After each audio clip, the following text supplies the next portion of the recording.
Former Prime Minister Justin Trudeau's recent departure from politics will net him over $8 million across two pensions, plus a large severance check, according to calculations made public by the Canadian Taxpayers Federation, who released a chart of estimated pensions and severance payouts to departing MPs.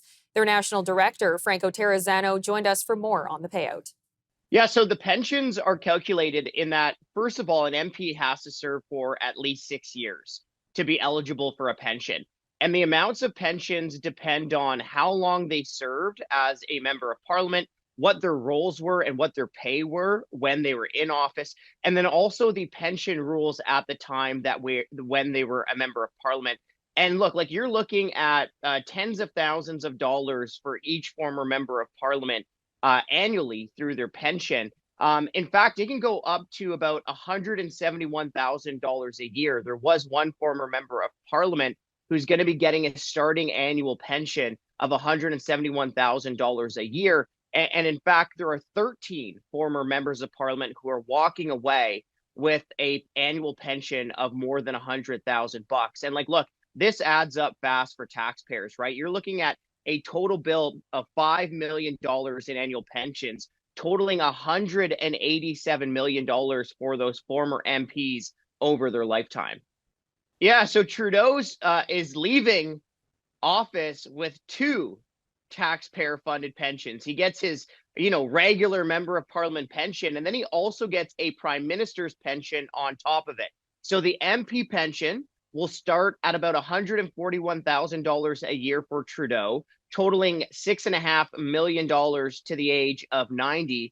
And then he gets a prime minister's pension on top of it, which will start at about $73,000 a year and total $1.9 million over his lifetime. So you add up the MP pension with the prime minister's pension, and Trudeau's two taxpayer-funded pensions will total about $8.4 million over his lifetime. And like, look, it is long past time for the government to end the second pension for future prime ministers. I mean, a prime minister is already getting millions of dollars through their first pension. They shouldn't be billing taxpayers more for a second pension.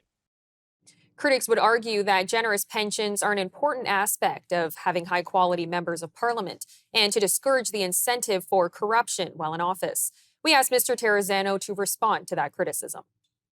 I would answer that with the question here. Look, these members of parliament at base are already making more than $200,000 a year in annual salary while they serve, right? A backbench member of parliament's getting a salary of about 210 grand.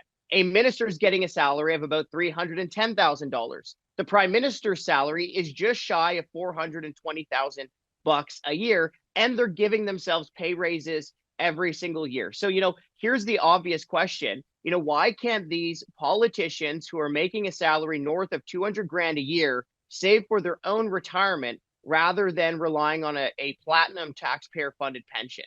Okay, it's called the House of Commons for a reason. They're supposed to be there representing ordinary Canadians. But what we've seen as they've given themselves pay raises and platinum perks is that they have become financially divorced from the people that they're supposed to be representing.